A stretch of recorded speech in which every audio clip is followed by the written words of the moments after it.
Nagsagawa ng lingap sa mamamayan ang Iglesia ni Cristo sa pamamagitan ng Felix Y. Manalo Foundation sa mga nabiktima ng sunog sa Obando, Bulacan. Labis naman ang pasasalamat ng mga apektadong residente sa mabilis na pagtulong na ginawa sa kanila. May report si Gerald de la Merced.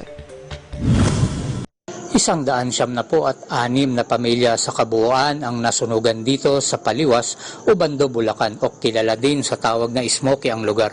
Halos ito ay nasa likuran lang ng bagong tayo na gusaling pamahalaang lokal ng Obando. Gayon din ang pamilihang bayan na katabi rin. Mabilis naman ang pagresponde ng mga pamatay sunog sa pag-apula ng apoy sa mga nasusunog na bahayan.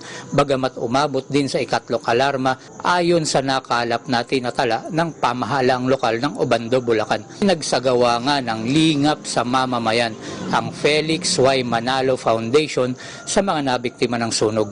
Dito ay ramdam ng mga nabiyayaan ang isinagawang paglingap at pagkalinga ng Iglesia ni Cristo sa kanila.